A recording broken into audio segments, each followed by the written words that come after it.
ಎಲ್ಲರಿಗೂ ನಮಸ್ಕಾರ. ಕರ್ನಾಟಕದ ಪೊಲೀಸ್ ಇಲಾಖೆಯಲ್ಲಿ ಮುಂಬರುವಂತಹ ನೇಮಕಾತಿಗೆ ಸಂಬಂಧಿಸಿದಂತೆ ಇದೀಗ ಪೊಲೀಸ್ ಇಲಾಖೆಯಿಂದ ಸಶಸ್ತ್ರ ಪೊಲೀಸ್ ಕಾನ್ಸ್ಟೇಬಲ್ CAR DAR ಹುದ್ದೆಗಳ ನೇಮಕಾತಿಗೆ ಸಂಬಂಧಿಸಿದಂತೆ ಈ ನೇಮಕಾತಿಯಲ್ಲಿ ಘಟಕವಾರು ಹುದ್ದೆಗಳ ಹಂಚಿಕೆಯಾಗಿರುವಂತಹ ಮಾಹಿತಿಯನ್ನು ಬಿಡುಗಡೆ ಮಾಡಿದ್ದಾರೆ. ನೀವು ಸ್ಕ್ರೀನ್ ಮೇಲೆ ಕಾಣ್ತಾ ಇರೋ ಹಾಗೆ ಇದು ಪೊಲೀಸ್ ಇಲಾಖೆಯ ಕಡೆಯಿಂದ ಸಿಕ್ಕಿರುವಂತಹ ಇಂಟರ್ನಲ್ ನೋಟಿಸ್ ಮಾಹಿತಿಯಾಗಿರುತ್ತದೆ.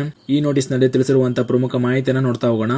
ಮೊದಲಿಗೆ 2025-26ನೇ ಸಾಲಿನ ಸಶಸ್ತ್ರ ಪೊಲೀಸ್ ಕಾನ್ಸ್ಟೇಬಲ್ ಮಿಕ್ಕುಳಿದ ವೃಂದ 1421 ಹುದ್ದೆಗಳು ಮತ್ತು ಕಲ್ಯಾಣ ಕರ್ನಾಟಕ ಮೀಸಲಾತಿ 179 ಖಾಲಿ ಹುದ್ದೆಗಳ ಭರ್ತಿಗಾಗಿ ನೇಮಕಾತಿ ಪ್ರಕ್ರಿಯೆಗಾಗಿ ಪೊಲೀಸ್ ಪ್ರಧಾನ ಕಚೇರಿಯ ಪತ್ರ ಸಂಖ್ಯೆ ದಿನಾಂಕ 3/3/2026 ಅನ್ವಯ ತಿಳಿಸಿರುವಂತೆ ಈ ಕೆಳಕಂಡ ಘಟಕಗಳಿಗೆ ಹಂಚಿಕೆ ಮಾಡಲಾಗಿರುವ ಹುದ್ದೆಗಳಿಗೆ ನೇರ ಮತ್ತು ಸಮತಲ ಮೀಸಲಾತಿಯ ವರ್ಗೀಕರಣವನ್ನ ಸರ್ಕಾರದ ಆದೇಶ ಸಂಖ್ಯೆಯ ಅನ್ವಯ 2026 ದಿನಾಂಕ 27/2/2026 ನಮೂದಿಸಲಾದ ಅಂಶಗಳ ಆಧಾರದ ಮೇಲೆ ನೇರ ನೇಮಕಾತಿ ಪ್ರಕ್ರಿಯೆಯನ್ನು ಆರಂಭಿಸಲು ತಿಳಿಸಲಾಗಿರುತ್ತದೆ ಅಂತ ಮಾಹಿತಿಯನ್ನು ನೀಡಿದ್ದಾರೆ.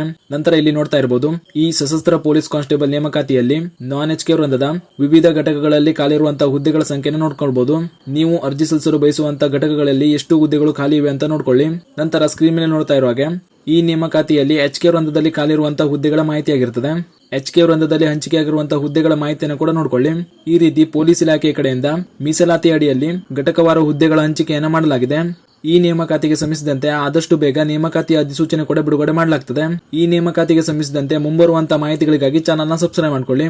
ಹಾಗೂ ಈ ಮಾಹಿತಿಯನ್ನ ಪೊಲೀಸ್ ಇಲಾಖೆಯ ನೇಮಕಾತಿಗಾಗಿ ಕಾಯ್ತಾ ಇರುವಂತಹ ನಿಮ್ಮ ಸ್ನೇಹಿತರು ಶೇರ್ ಮಾಡಿ, ಅವರು ಕೂಡ ತಿಳಿಸಿ ಅಂತ ಹೇಳ್ತಾ ಈ ವಿಡಿಯೋನ ಇಲ್ಲಿಗೆ ಮುಗಿಸ್ತಾ ಇದ್ದೀನಿ.